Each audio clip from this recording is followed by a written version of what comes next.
Welcome. My name is Kevin Featherstone and I'll be chairing today's event. Today's discussion is hosted by the Hellenic Observatory here at the London School of Economics, and it's part of the LSE's public event series, COVID-19, the Policy Response. The pandemic, of course, has changed our lives. Our governments are struggling to cope with it. What do we expect from our governments in a pandemic and beyond? What do they expect of us?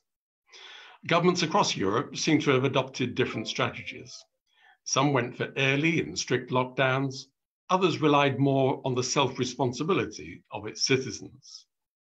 Some issued tough laws with almost immediate effect and severe penalties.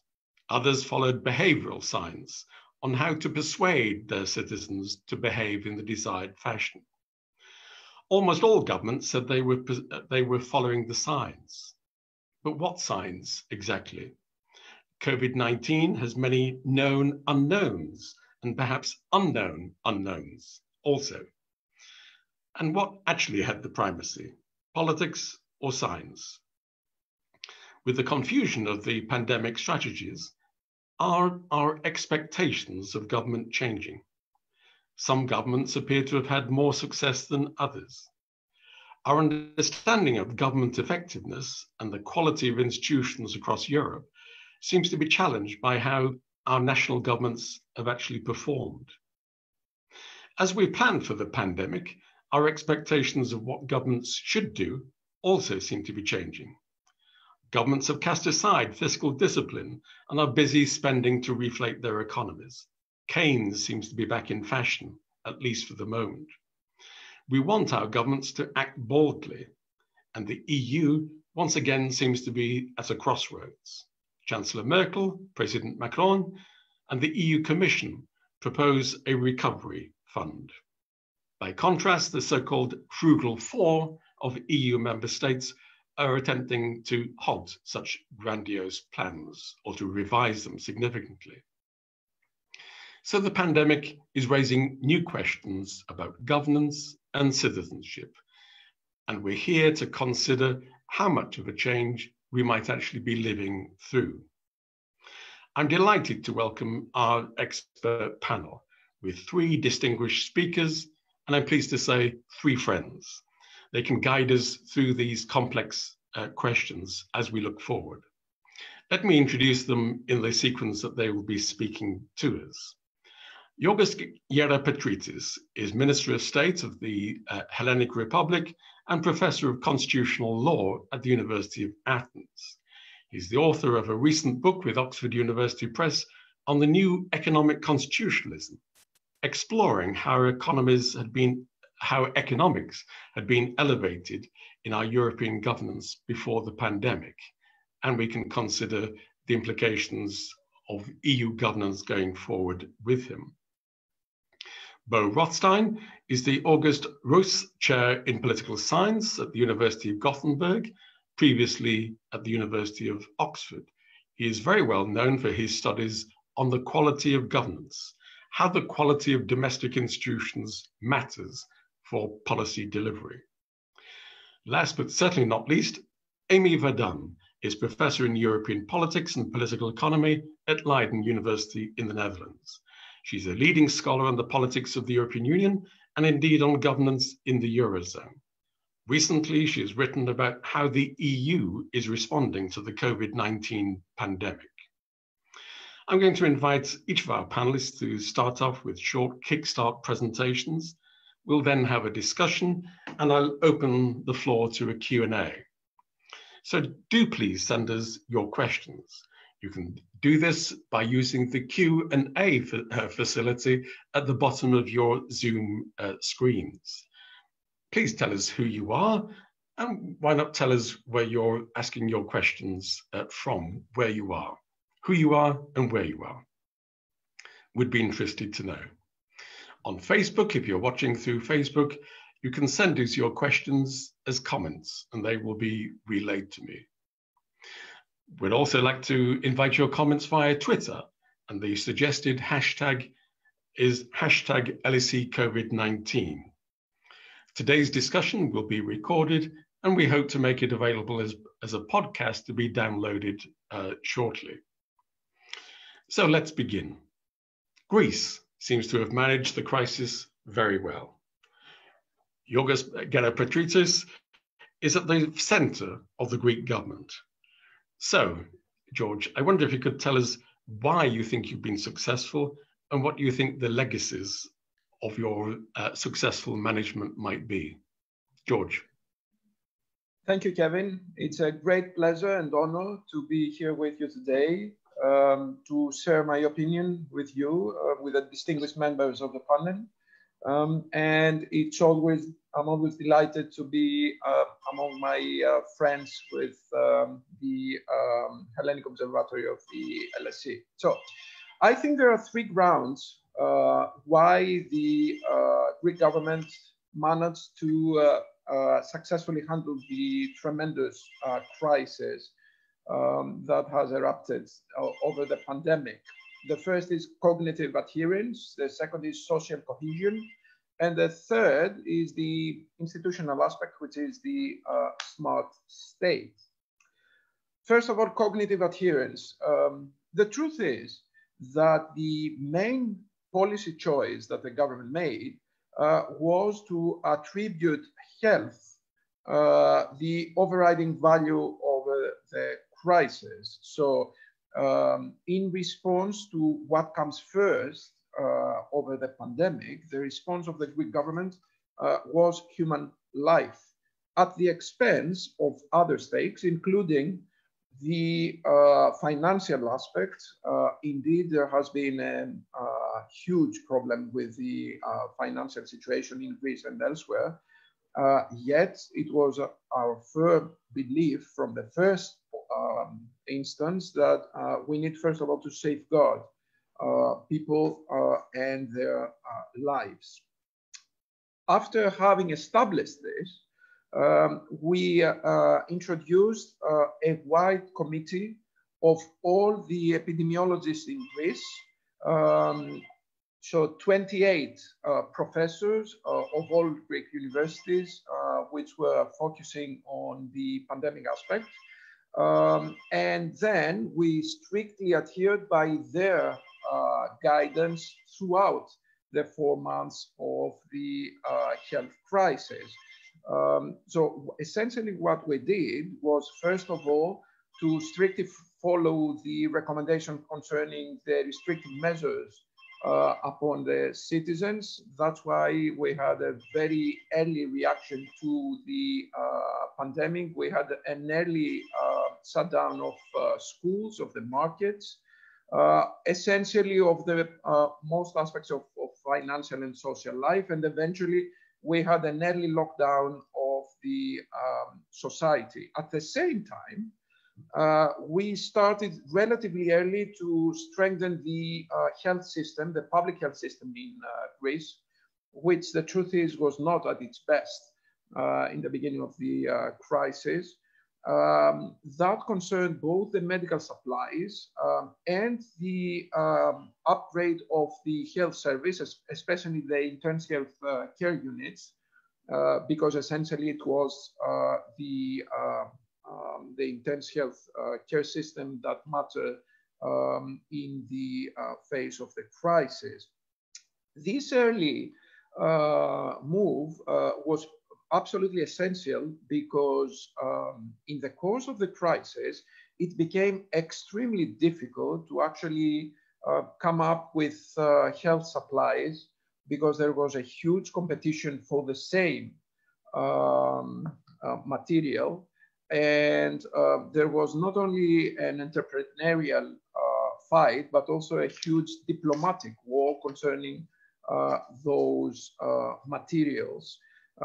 So we managed, as of February, to essentially double the capacity of the health system concerning intense care units, from about 550 healthcare units to make it about 1,100, in order to accommodate the problems coming up over the pandemic. All these accompanied by a very professional contact tracing system. We used our experts, and the truth is we had a very wide human network that were absolutely specialized in contact tracing. We introduced a mechanism of tracing from the early time of the pandemic.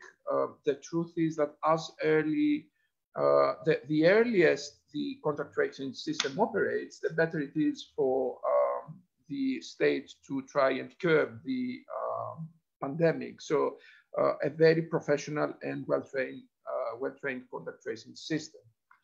Second aspect, the social cohesion. Kevin rightly said about the self-responsibility, but self-responsibility is not always easy to achieve. Indeed, in Greece, we managed to have a very high level of social compliance. Unexpectedly, I would say.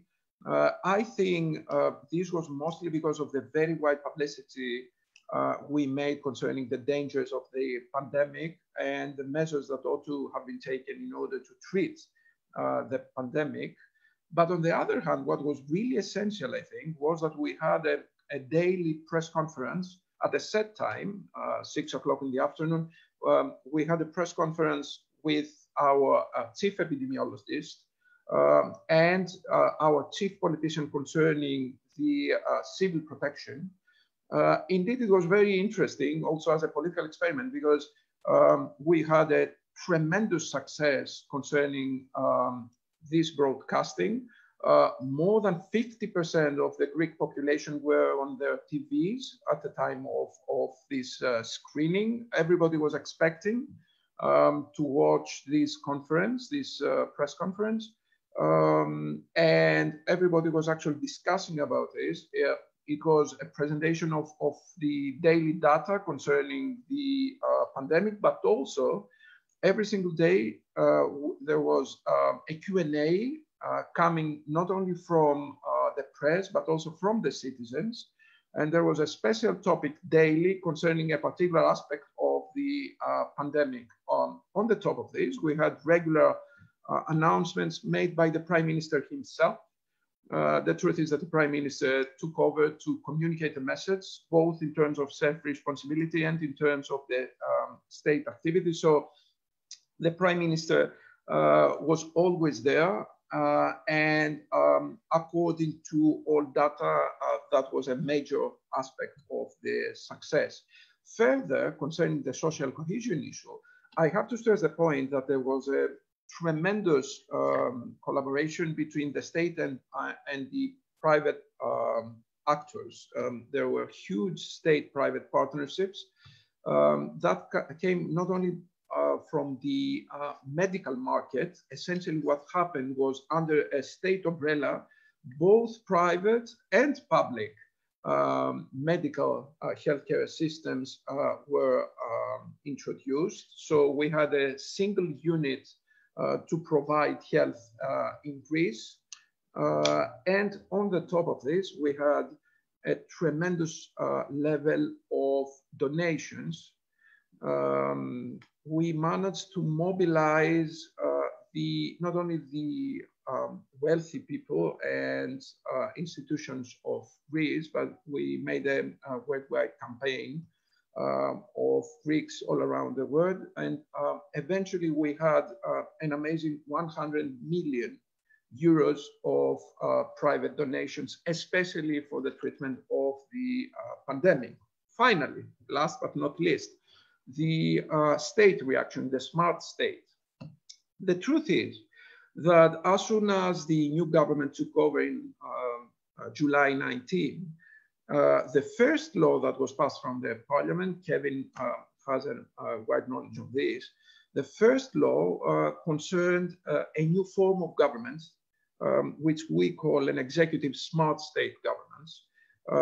That system introduced a very centralized system of decision-making, a top-down policy-making system.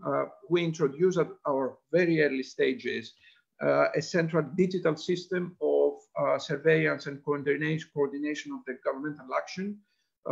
essentially, we switched the model of Greek government, which was traditionally beset by a bottom-up system of politics. The ministers had essentially the strong power to introduce their policies in their respective material of ministerial decision-making. Instead of this, we reversed the position so as a very central top-down policy-making was introduced. Now, why this was important in the face of the facts of the pandemic?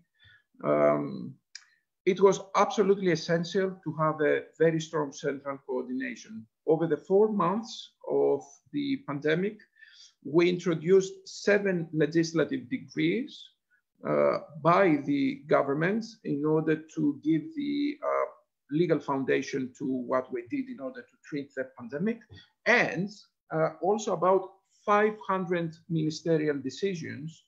2/3 of them were essentially joint ministerial decisions on many occasions of more than 5 or 8 ministers. So it took a tremendous coordination in order to have a very immediate, rapid reaction to what was happening, because in fact, here at the presidency of the government, we received data twice a day by our epidemiologists, and we reacted immediately on the basis of this data. It was a very technocratic model of governance. So in order to introduce these ministerial decisions, it would be absolutely impossible to have a quick reaction if it wasn't for a centralized style of government.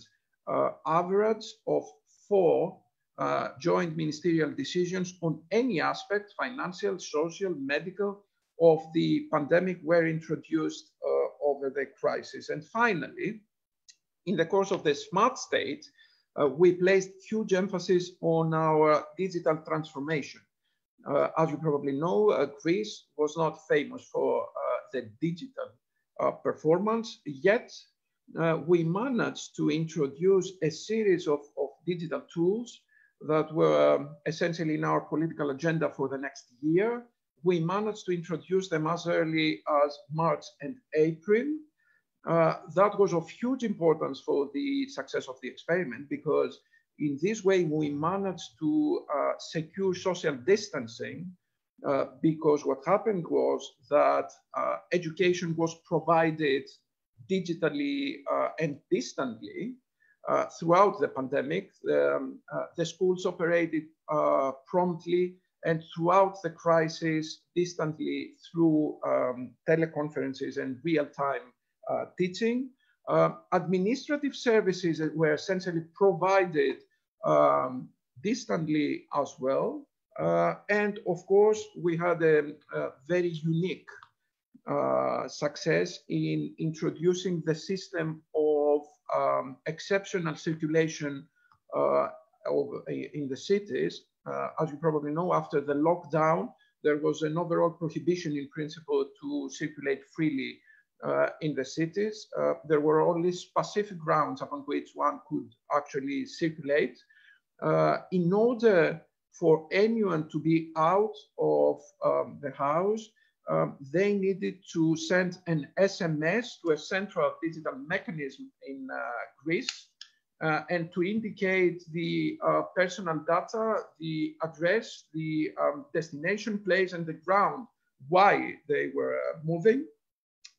Interestingly, in 42 days of the lockdown, 110 million SMS were sent to the Ministry of Digital Transformation, an average of 2.6 million SMS per day.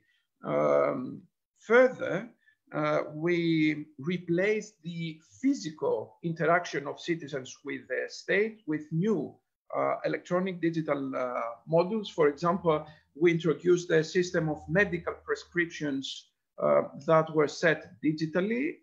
2 million medical prescriptions were essentially sent digitally. 700,000 state certificates were issued in the 4 months. And further, we introduced very early in the pandemic a single digital gate for the government, gov.gr, and we had there 5 million unique visits. An amazing, I think, digital transformation of the state, which was really made very promptly. Now, as for the legacy, I think there are 2 main ways why we need to be happy and we must be proud of what we have achieved. First, because contrary to all stereotypes, we proved that we can have an effective state, both in terms of structures and services, and of course the digitalization of the state, which was a major issue for the country. Now that we're opening to tourism as of July 1st, tomorrow, I think it's important that we show to the world that we can also be very strong and powerful and coherent in terms of the state services, because people need to feel that they're safe when they're coming to Greece. Now, the second stereotype that we managed to combat was that we Greeks can obey to the rules. There was a tremendous layer of regular obedience to the state rules. I think that was made possible basically because people were actually convinced by the technocrats that the right thing was made throughout the crisis. There was a new and solid level of trust between the state and the society. In theory, one could say of a new type of democratic legitimacy and output legitimacy, which is based not only on democratic processes, but also on the effectiveness of the state to immediately respond to the needs of the society. I think it is very important, concluding, Kevin, to indicate that in spite of the problems, we didn't encounter any problems of democratic deterioration that we unfortunately saw in other European states. The parliament, the Greek parliament, remained in session throughout the pandemic. There were legislative decrees and laws coming to the parliament every single day. The parliament, of course, operated with a limited number of parliamentarians, but everybody could rotate in order to effectively participate in the parliamentary sessions. It is important that all the executive acts that were introduced were eventually set to the parliament very, very promptly. The constitution provides that there is an exceptional legislative power to the government to introduce emergency measures. It happens to all constitutions throughout the world. Our constitution gave us the possibility to introduce such measures. We did. We introduced 7 such decrees, but instead of 40 days that we had the time, the deadline to actually subject them to a parliament, we only had an average of 17 days. 70 days after the enactment of the decrees, we introduced them to the parliament.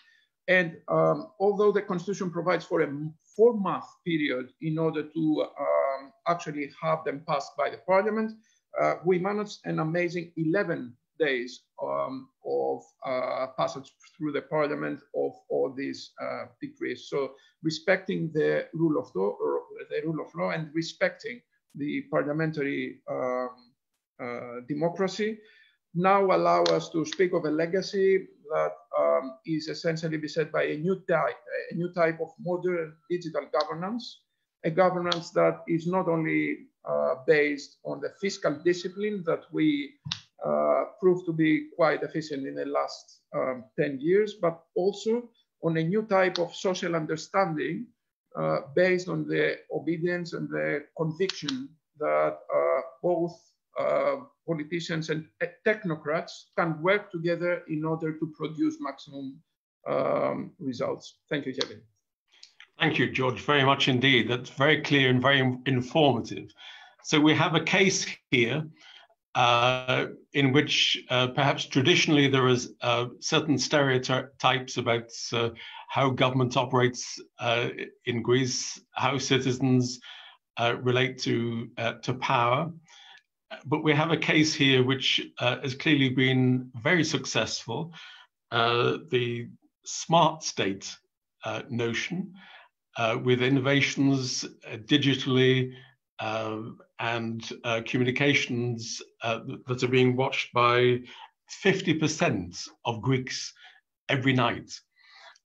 If only all professors could have such TV impact. But we have then an insight from the very center of government in Athens as to how they've been successful. Let me pass to Professor Beau Rothstein. Now, Beau has looked at the patterns of government across the world, including in Europe. And Beau, I wonder if you could give us your thoughts about how different European governments have handled the crisis, and what are the lessons here when we think in terms of government effectiveness. Over to you, Beau. Have we lost Beau Rothstein? Perhaps we have. Okay, let's move to our next speaker, and to take the European angle. We've seen in recent days and weeks, Amy, a kind of existential moment for the European Union. The European Union debating what its purpose is, notions of solidarity, and notions of helping those governments most in need. The European Union is said to be once again at some kind of crossroads. But even at the national level, as I mentioned in the introduction, governments seem to be shifting their economic policies. Keynesianism seems to be less out of fashion than previously.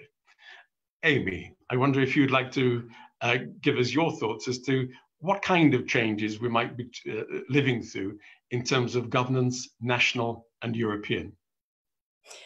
Thank you, Kevin. So I'm very pleased to be part of this panel today and delighted to speak about these topics.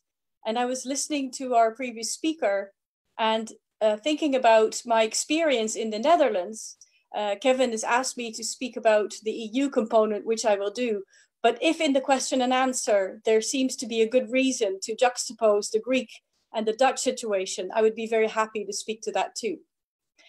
Now, on the matter of the EU and the impact of the corona crisis on the EU, I've just prepared like few slides, and they're more speaking points than proper slides with graphs. I felt if I spoke for 10 minutes with lots of graphs, I could probably go on for a very long time.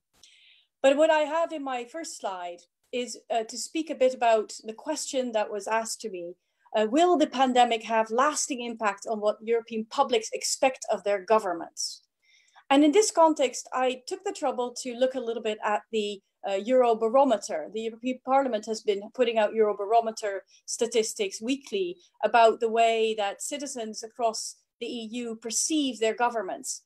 And I think what we see from those statistics is that the citizens have started to feel much more strongly about the need of a strong government. We saw in the previous speaker's presentation that the relationship between Greek citizens and its state has probably strengthened. The evidence provided, I thought, was very compelling. But we see this also in the perceived notions by citizens about what they want their governments to do. And this is an interesting point, because as we go back 10 years to the previous crisis and looking forward to the end of that moment and what we are in the EU crisis today, the question has been, what is the strategy to move forward when a major crisis like this comes up? It raises issues of questions about government and opposition. So yesterday I had the privilege of speaking to a political representative of the British Embassy in the Netherlands. And we were talking about how the UK versus the Netherlands dealt with the pandemic and to what extent opposition forces, but also forces of the media, speak to the government. We just saw about how the Greek government dealt with it, where it feels that there's a lot of coherence in the state. A bit of my presentation on the Netherlands later on in the Q&A will speak to that same topic. In the United Kingdom, we get the impression that there's a bit more opposition, and the media being quite harsh on how well the government is dealing with it. So this notion of a strong issue coming up, and then the response either by opposition in government or different parties of the establishment, and how they deal with the question of what the role of the government is. So what we see from the citizens is that really want a strong government to respond to this. Now, another couple of my bullet points speak to these, if we dissect this, speak to the question of independent public media. So as this issue comes up, citizens ask themselves the question, who can we trust? A lot of people like to go to social media. So there's also evidence that just came out the other day suggesting that if you take predominantly your messaging from social media, so either YouTube or Facebook, Twitter, the likelihood of those people feeling that there are some conspiracy theories out there is much higher than those who are taking predominantly their insights from independent public media. So it also gives us an opportunity to say, where do we get our news from? How do we know what really is true? And can we trust our government? Again, we come back to this notion of strong government. If we then come to the point of expertise, and there was again, our previous speaker spoke briefly about expertise, and our host also asks us to think about this. There's a strong need to reevaluate expertise. So there's national expertise that comes out that seems to speak about the COVID crisis as if it's a national pandemic that hits the national country, but where it is, how it's breaking out, in which particular pocket, under which segment. But it's very clear that these issues are all across Europe. In fact, they're all across the globe. In fact, they're a pandemic. And so that a lot of the governments have emphasized their very national expertise and speak only in passing of comparisons that we could see across the globe. So in the EU context, which is what I've been asked to speak about, in the EU context, from the very first day, in fact, there was quite strong EU-wide collaboration. It didn't hit the front news of the newspapers, but there had already been exchange of information very much from the very beginning. Now it was up to the national member states to decide what to do with the information, but there was right away an exchange of information. My final point on this slide, the final 2 points about redistribution and the economic recession. So the notion of the crisis on the EU is that this is a health crisis that will have an economic impact. The health part traditionally has been national competence. There is no EU health competence. There is a minor, small component of EU health. It has to do with the single market. So if elderly or pensioners or workers are moving across Europe, they can take their national health insurance with them and get treated in another EU member state. But the treaty does not speak about health being EU competence. And this notion of what it does to the EU predominantly focuses on what it will do to the finances, the wealth and well-being of the citizens and the single market. Now, the question here is, will this even have a larger impact on the EU more generally? Next slide, please. Now, if we are thinking about the convergence towards a more activist state in the economy, we right away ask ourselves these deeper economic questions. And this is where the EU has, of course, a lot to do.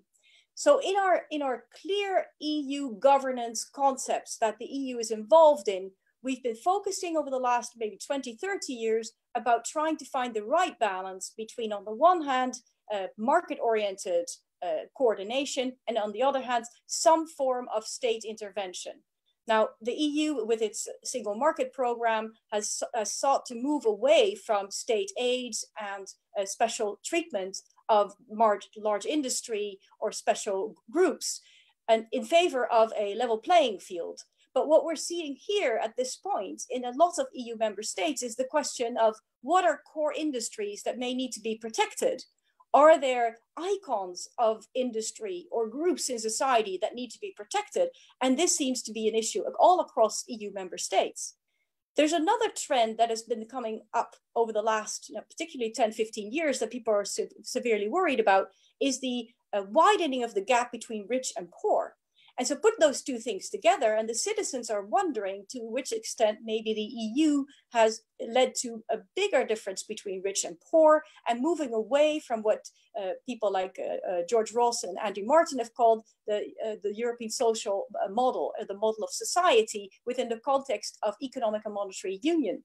And of course, if one looks at these discussions, and Thomas Piketty has spoken about this as well, we are seeing that this is not just a European phenomenon, but a phenomenon across the whole sort of liberal market economy world. But it doesn't lead people to feel that this is a model that they think is the right way. So this whole issue of the crisis coming in, probably making them more vulnerable, even more vulnerable in a trend that's already taking place, it opens a discussion about these core social principles that a lot of members of a lot of citizens in the EU member states feel strongly about, namely issues about basic income, getting rid of poverty or dealing with poverty, dealing with issues of unemployment, which is a legacy from the previous crisis, and the question of what the EU should do on social policy developments. Next slide, please. Now, what may be the longer term impact of the EU? So kind of rules and governance, and is this a transformative moment for the Eurozone? Now, obviously, this is very difficult to see in advance. It's going to be very clear in hindsight. Lots of scholars in 5 years' time will tell you it was all very clear to see. I can tell you right now, it's not very clear at all. But one of the things we can say is that the corona crisis in the EU coincides with Brexit. Now, we haven't heard much about Brexit other than living in the UK, you will have, but other people across the EU have not been hearing all that much about Brexit. In part, it's because in the UK, the whole dealing with the crisis, the coronavirus crisis, has put the Brexit issue a bit on the back burner, or at least off the main tabloid newspapers. But of course, Brexit is having to be dealt with, and we have not heard of a request for an extension, which means that all of this has to happen within the 12-month period, including ratification. And the lawyers are up in arms that this is close to impossible to take place. So Brexit is very likely to happen, barring some absolute catastrophe I can't even imagine.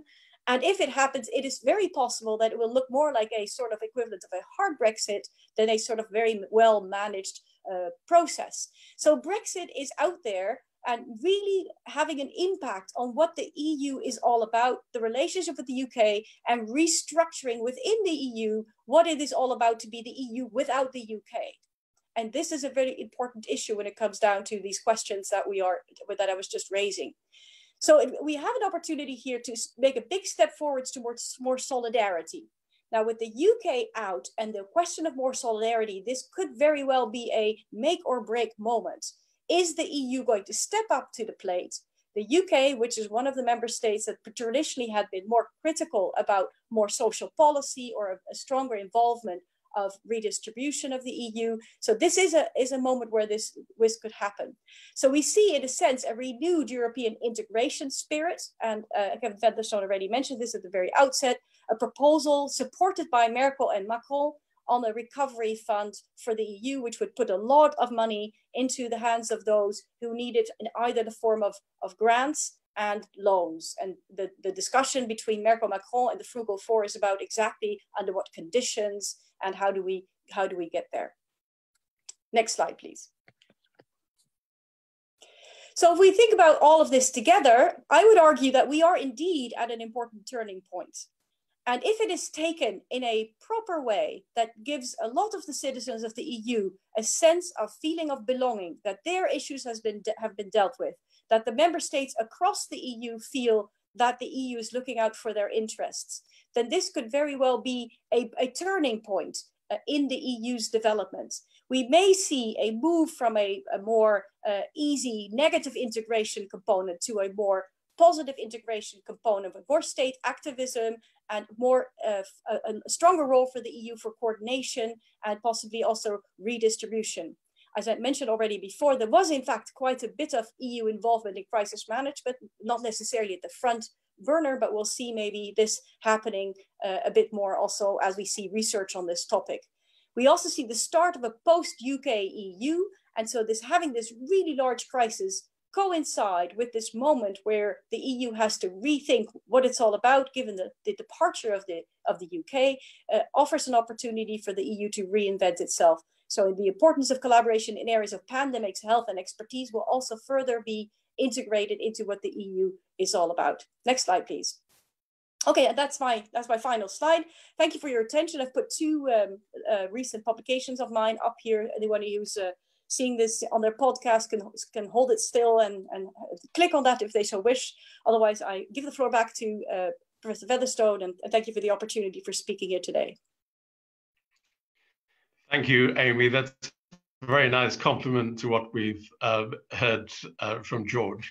I understand Beau Rothstein, we've lost him through the technical connection. Who said Zoom was so liberating in these circumstances? But let's connect what you've both been saying. I guess there's some theme here, isn't there, about whether we're living through something unique because of emergency politics, something about the nature of an emergency which overcomes pre-existing weaknesses, difficulties, legitimizes new kinds of actions, taboos are exploded, etc.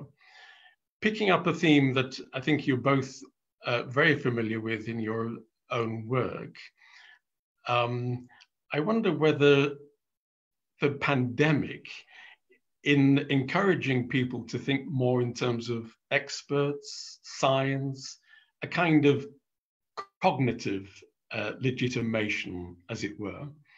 I know that George has spoken in his recent book, written in his recent book, about deliberative democracies and of the importance in the world before the pandemic, the importance that economic governance in the European Union should have a more deliberative, expert-orientated character to it. So building on what Amy was also saying about a shift, as it were, away from fake news to us listening to scientists and experts, I wonder whether you could both comment on whether you think this is just something unique because of the nature of an emergency by definition doesn't last, or whether this is something which might take us towards a more experts-orientated legitimation, a kind of deliberative process of our democracy, more reflective in that way. I wondered, as you've written about it, George, if I could ask you to start off on that point. Thank you, Kevin. Thank you, Amy. It's been wonderful to hear what you mentioned. I fully agree on most of it. To tell you the truth, I think that the model is rapidly changing, and the new model has come to stay and to survive. The truth is that throughout Europe, there was a wide mistrust concerning what we call technocracy, that is cognitive knowledge through politics. This was the discussion throughout the life of the European Union. We all know about the classic dilemma concerning the democratic deficit of the European Union, which essentially consisted of this type of gray government through comitology, essentially technocracy. In a way, I think that the health crisis has contributed immensely in changing the perception of how cognitive knowledge could operate in politics. The truth is that expert knowledge has always been part of reason, but not always part of politics. And I think we're rapidly moving to a new level of governance where the scientific knowledge, data-based politics, will be essentially the unique model of decision making. That's why I mentioned that I feel there is a very rapid transformation from the input legitimacy, the classic process democratic legitimacy that everyone of us knows from the academia, to a new type of legitimacy, which is ongoing. It's more accountable to people because it's at all times in front of the people. So a government should not only be legitimate through the democratic process, but should also be legitimate in terms of the actual successful treatment of hard cases in politics. And I think an important aspect of this is the deliberative aspect of democracy. As Kevin mentioned, I think the basis for this new model is that we need to be absolutely ready to change our minds about things. I think it is very important to have a firm conviction that policy choices are not based on political priorities, but must be based on technical data. This is why I think that there is a huge injection of cognitive knowledge to the political process. In my eyes, the new type of confidence between the state and the society is essentially built up through this new form of cognitive knowledge. And I think there is no really way back. This, however, of course, poses a danger to the foundations of democracy, because obviously the successful treatment of a crisis is not per se an evidence of successful democracy. It is necessary to have a cognitive critical mass. But on the other hand, you need to be legitimate in taking the decisions. Let's take the examples of Hungary, which is not the best example in Europe, where there was essentially withholding of parliamentary processes in order to have an effective policy, Turkey. So we need to preserve the democratic legitimacy, the democratic foundations of the polity, but we need to enforce legitimacy with a new aspect of science-based politics, a new deliberative aspect. We need to take decisions through reason. And I think people are very ready to just address these new issues in democratic governments. I think this new model will stay here as a new but important aspect of our current democracy. Thank you, George, very much. Amy, experts are back in fashion. Are they going to stay back in fashion? It's interesting, Kevin, because when we first met, you mentioned that we go back a long time. I had a serious interest in the role of expertise in monetary policy. And I follow that obviously along all these years. But it does remind me a bit of what we used to think about the role of expertise in central banking, as if a central bank would know exactly what the level of price stability would be, and therefore politics would have nothing to do with it. And we've learned over the years that if you have very clear preferences, that's a reasonable thing to do. If it's a black and white, you want low inflation, then you can set it to a central bank and make it. And you have very clear standards to see whether you made those inflation rates. Now, on a COVID crisis, when the crisis is immediate and you want to reduce the number of people who are being affected by COVID and you want to flatten the curve, for the immediate run, especially those countries who have insufficient capacities in their hospitals and are worried about having to triage which patient is going to be treated and who is not, because if they're in hospital, they may still survive, but if not, they're going to die. There is almost the same urgency. So it focuses the mind, and to the surprise of many people, the citizens in many of these countries were willing to comply in the short run. it did mean in a number of countries that lots of people lost their jobs, and maybe they're able to survive for some time at home without a job that requires that you go outdoors. But there comes a point where the actual triaging of who might be ill or not, and people starving because they have no food, becomes not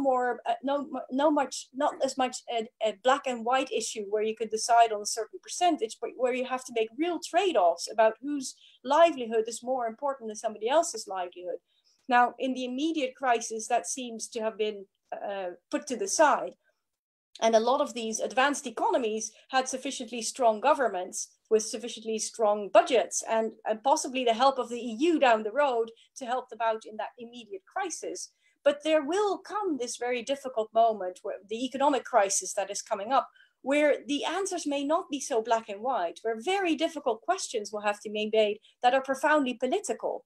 Are we going to tax everybody a lot and then give a base income to everybody, see that we've destroyed the economy to ensure that we didn't have a lot of deaths or not more deaths than we have today?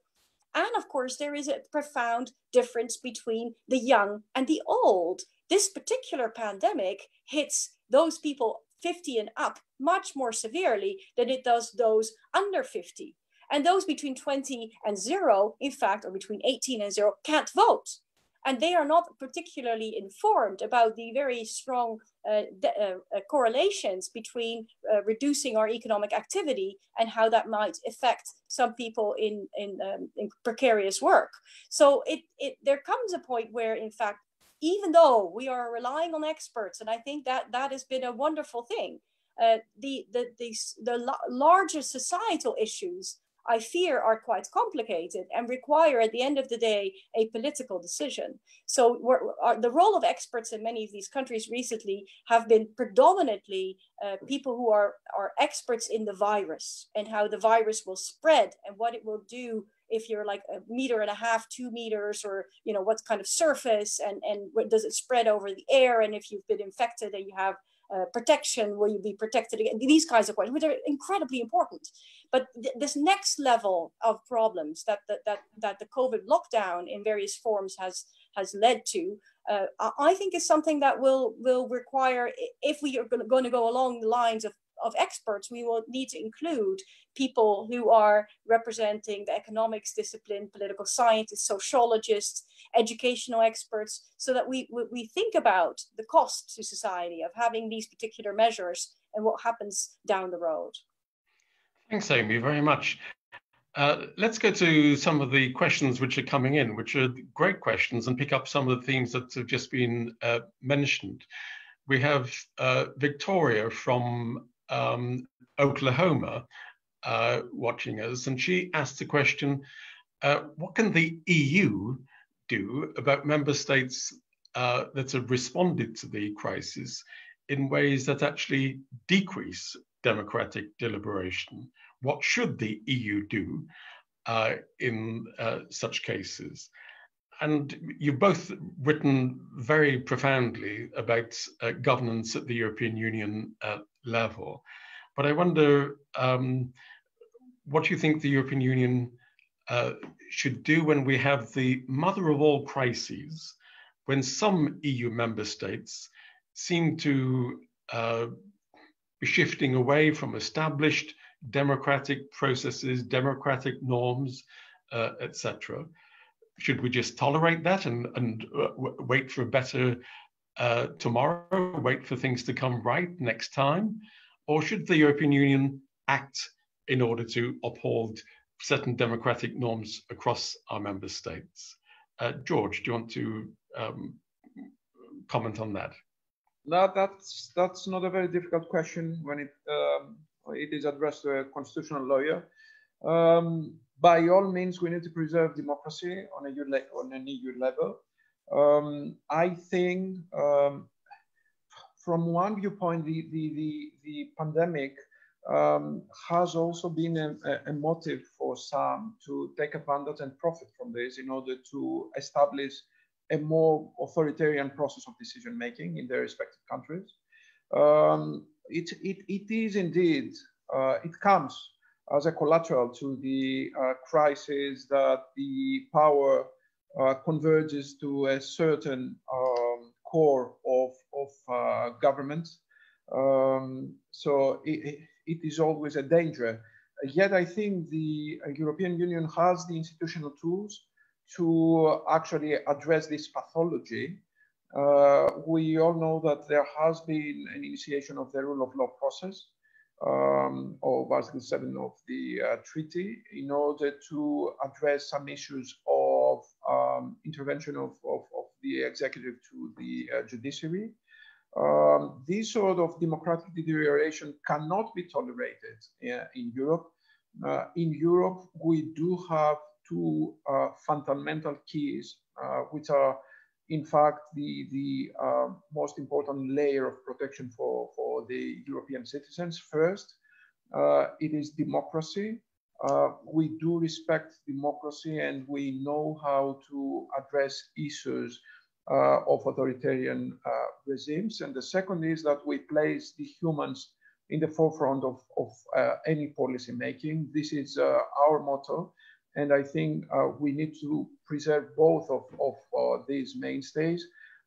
If you ask me, the recent events in certain countries, also including Poland, where we had the elections with some constitutional aspects concerning the accumulation of power, I think the European Union must be much more interventionist when it comes to the democratic foundations of the Union.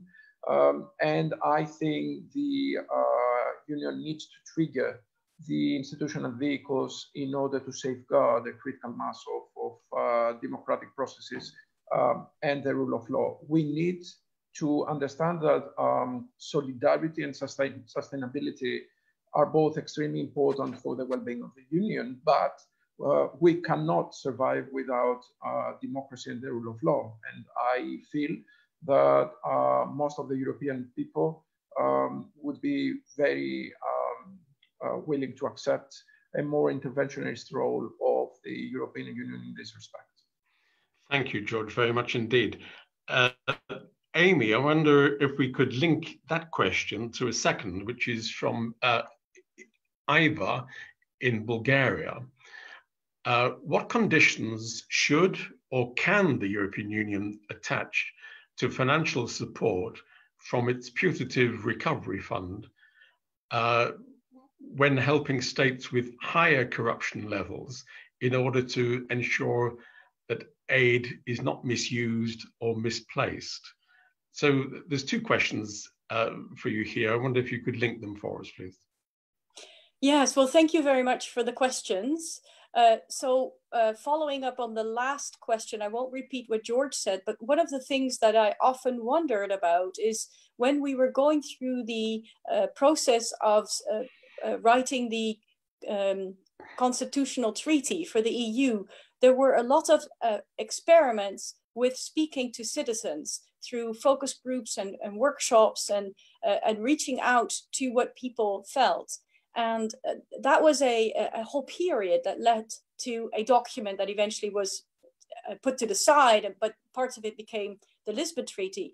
But this process of reaching out to citizens is something that we may be able to do again, in particular because of what I mentioned at the very beginning of my talk, that we would like citizens to feel that the EU is there for them, and to kind of reintroduce some of these ways to listen to the citizens may very well be wise at this point.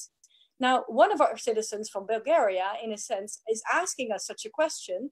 And if I were to speak on behalf of those who study the EU and think about how the EU can play a role in this regard, I would say that one of the discussion points that we have on the table now, in the next 2 weeks, a decision will be made, is under what conditions will the EU be willing to fund the member states? And the debate on the table is exactly that.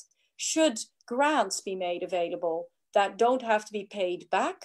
But then the question still remains, how do we double check that those grants have been spent well? Or do we put in place loans that are going to be given and have to be paid back?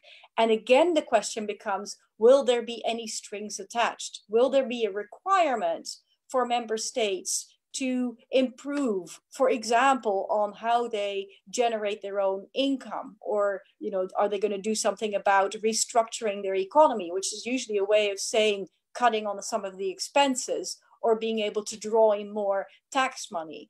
Now, these things are not only exactly the same as corruption. It is the question of whether the EU would be able to have some say over which part of the public finances of a state are not working so well. I think the EU is going to position itself that they will have some say about this.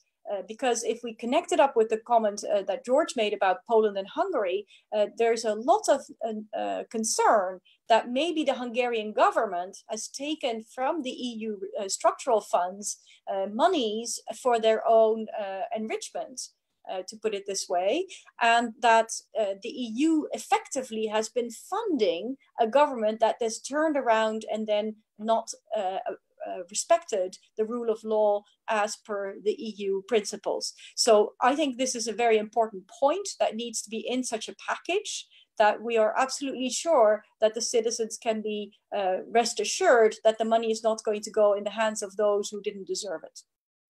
Can I make an additional comment, Kevin? Of course. I totally agree with what Amy said. I just wanted to add two small comments. The first is that we obviously need to have a double conditionality on the next EU recovery fund.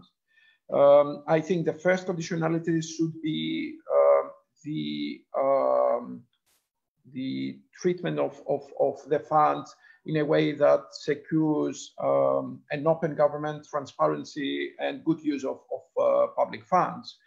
On the other hand, for me, it's very important that these specific funds are used not only in support of the current generation, but also for the use of the future generations. The truth is that we are in a very critical moment. We need to consider the future generations, the social sustainability for the future. We need to address issues that will be very keen in the near future. Obviously, everybody admits that our generations have made an overconsumption of natural resources or of other sources. At this time, I strongly feel that we need to envisage the future and try to establish all sorts of structural reforms in order to secure a more ecological future for the next generations, a future that would secure combat of inequalities, combat of poverty, very basic key principles that need to be addressed alongside with the financial stability of the states. The second comment has to do with the central health policy of the European Union.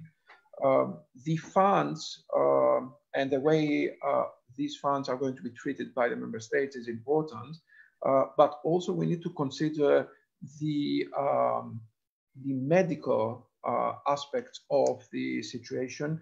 We need to make sure that within the European Union, we do have the mechanism in order to have a line of production for the vaccines, for the medicines, in order to combat the virus. This is of acute importance for Europe. At this moment, there is a war, an entrepreneurial war among the medical enterprises and the industries in order to get the IPs of the new vaccines and treatments. This war needs to address social issues. Europe needs to operate unanimously on this. We need to secure that we produce Europe-wide those vaccines and medicines at relatively low cost, and that all people are guaranteed access to these vaccines. This can only be made through a centralized initiative of the European Union. I am afraid that no state can individually treat this problem, and I think this should be set highly on the European agenda. Thank you. Thank you very much indeed. There's a question here which is specifically on Greece. So if I could invite George to comment. This is from Dimitris in Greece. We know that the services sector of the economy is likely to suffer sustained losses over the next 5 years. What does that mean for the Greek government's economic strategy during the current electoral cycle? What will fuel Greece's recovery? This would need at least half an hour more, Kevin. So I'll give you 2 minutes. We could just organize another meeting concerning the financial recovery of Greece. The truth is, as Dimitri said, that Greece has an over-reliance factor upon the services actor of the economy. Unfortunately, throughout the last decades, there has been a transformation of the economy from the production to the services. And now we're absolutely reliant upon the touristic industry. And of course, that makes the Greek economy very vulnerable to events such as the pandemic. Now, coming back to this, the Greek government has tried to secure all possible funds for the touristic industry. We have secured that the labor force remains within the touristic industry. Greece was, I think, the only country throughout Europe that made a very innovative policy to actually give motives to all enterprises in order not to release their labor. And indeed, we didn't have any dismissals from industries, nor redundancies from existing industries. I think we have done relatively well, yet the problem is yet to come. As of tomorrow, tourism is open again. We expect that we're going to have a 20 to 25% of the income coming from tourism in relation to the last few years. So we definitely suffer a loss of 70% or more of the national income. We're prepared for this, and we really rely upon the next EU funds as well.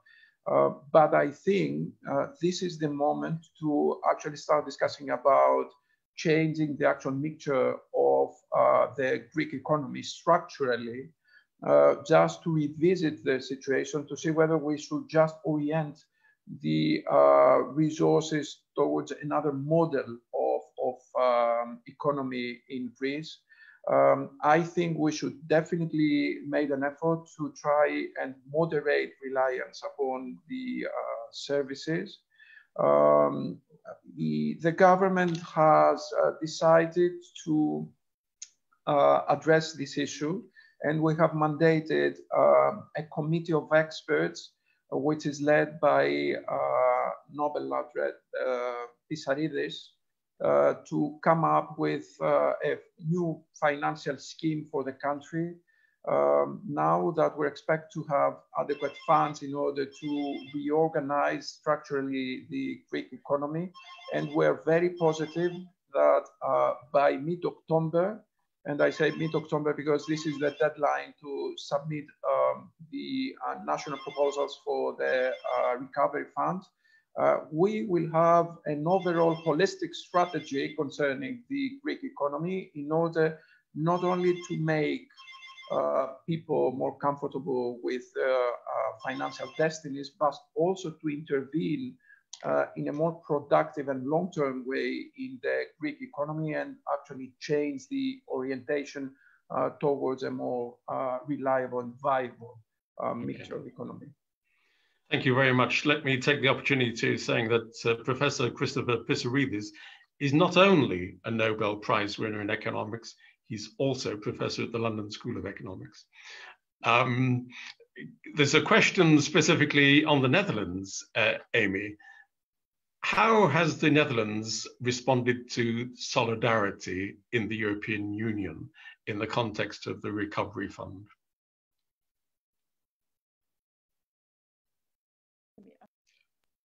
There, I'm muting. Okay, so the whole matter around solidarity got off on a bit of an awkward start.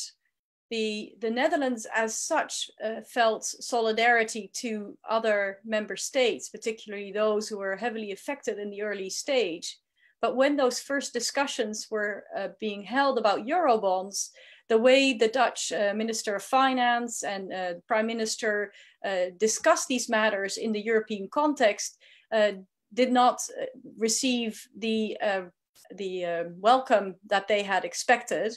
In other words, the emphasis on making sure that the rules would be proper down the road got more attention than the need to express solidarity. And the finance minister came home and said that he made a mistake in terms of his wording.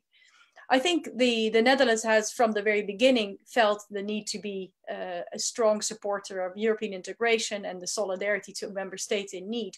But they've also wanted to play the role of the member state that would be sounding a bit more conservative tone with regard to spending EU funds to member states.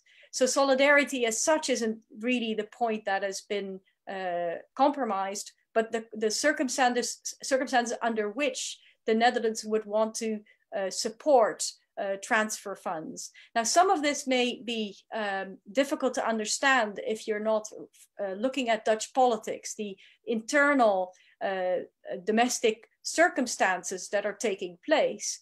So the leading coalition party, the VVD, these are conservative liberals, who have been trying to fend off the possible voters to the right of this party that could be more Eurosceptic. And so to ensure that the voters aren't massively going to go for another party expressing very Eurosceptic views, the coalition parties have been on a platform for some time of being prudent and careful. Elections are coming up next spring, and it is important for these parties to signal to the voters that they're careful with the money of the Dutch citizen. The Dutch are also per capita paying more than others. In my opinion, it's a very small price to pay for a country that is benefiting from so much trade and international mobility and services and international activities, so that the per capita payment is really not a very important indicator. But because it's been framed that way, the government finds itself in the position that if more money is going to go to Europe, they need to signal that they've been very careful in how that money is being spent. Thank you. There's a couple of questions about the social inequalities that are arising from the impact of the pandemic. Amy had mentioned before in terms of the impact on the disproportionate impact on the elderly. I wonder in that context whether you think this is transformative in how governments respond to the needs of different demographics, different age groups, etc. Amy had mentioned that the young are less affected, less likely to be infected by the coronavirus.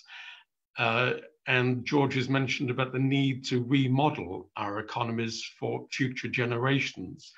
I wonder whether the impact of the pandemic, at least in the short to medium term, is actually to create more confusion in terms of the distribution of resources to better protect the elderly who are the most vulnerable in the crisis, but also at the same time wondering about how to serve the interests of the future generations.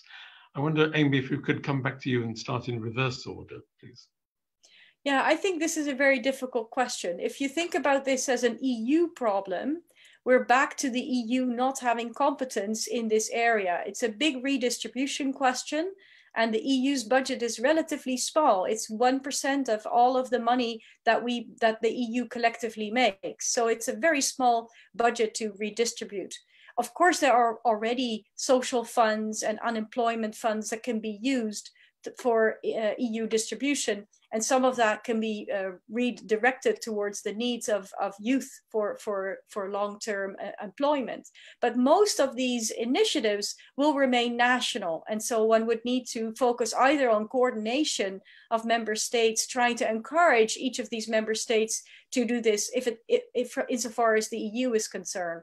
But most of it need not be encouraged by the EU, because member states in fact have already stepped up to the plate and said, again, connecting back to what I said before, that strong government, a lot of public support is what we are seeing, at least in this immediate start of the COVID crisis, and before we see the watershed of economic recession we are expecting to happen. So what do member states then possibly potentially do? I think there's a real challenge here, because the lockdown and the need to continue with social distancing and working at home and studying at home may have a severe impact on young people.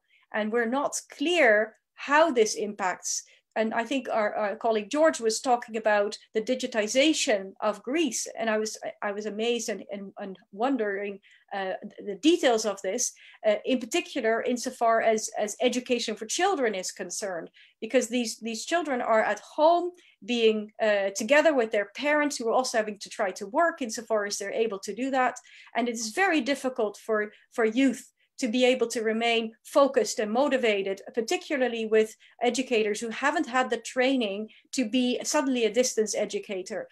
The high schools, middle schools and high schools, this is also very pertinent, because they're in an age group where they really need each other, and they're not particularly likely wanting to reach out to their parents for guidance and support. Traditionally, this group is trying to, if you like, stand up and be different from their parents. So they're missing their friends, they're in a context of their parents, and with teachers who are doing the best they can, but they're only to some extent trained. So I think the notion of what do we do with youth up until, let's say, 26 is something that we really could do well with further thinking about this, providing best practices, and maybe sharing some of these ideas about how best to deal with this if there's another wave and more lockdown and so on coming down the road, because this is entirely possible. And we don't really want a generation to have lost opportunities, not just for formal training, but also the interaction with peers, and at this very difficult time in their development. Thank you. George? Amy is absolutely right in stressing the point. I think the pandemic has raised very forcefully the issue of the diverse influence upon various subgroups of any type of crisis, which eventually, as a collateral effect, raises the inequalities. The truth is that a lot of social subgroups are hugely, immensely affected by the pandemic, not directly as a health issue, but collaterally as a social and financial issue. And for example, one might say about the vulnerables or the minorities, or in the case of Greece, for the immigrants or refugees, which is a huge issue in Greece. On the other hand, what happens is that I can see that there is a tremendous influence upon the younger generations. I can tell you a story about how decisions were taken in Greece when it came to decide, and that was a very difficult decision to make, whether to reopen schools after a couple of months of shutdown of primary and secondary schools. The truth is that there was a very wide anxiety from the society at large, because especially parents were absolutely skeptical whether this should be of any use, since it only made less than a month of the school period. The actual added value from an educational point of view wouldn't be tremendous, the truth is. And further, there was an increasing concern because in Greece, we do have the phenomenon that there are strong family liaisons, and in the family homes, more often than not, there are elderly as well, grandparents or parents of senior age. So there was a danger concerning the transmission of the disease. So we had to make a very difficult decision against which there was a very strong social sentiment. Eventually what happened was that we decided to reopen schools. And the decision was not only made because of the data concerning the coronavirus, but mostly on social grounds, not even educational grounds, because we decided to reopen schools on a day after day basis. So essentially, children went to school every other day in order to cut into half the actual schooling environment. The major reason why we decided to open schools was because we saw that there was an emerging gap concerning the quality of education provided to the youngsters, because as you can imagine, there was a huge variation in school concerning the distant and digital learning. Some schools, mostly the private schools with adequate financial resources, introduced very high-tech systems of distant learning through which children could pile up their knowledge and go on with their syllabus. Whereas on some occasions in public schools or in schools where internet was not as strong or where technology has not arrived to a large extent, we did encounter incidents of low participation to distant learning. So the situation was that there was an emerging social inequality.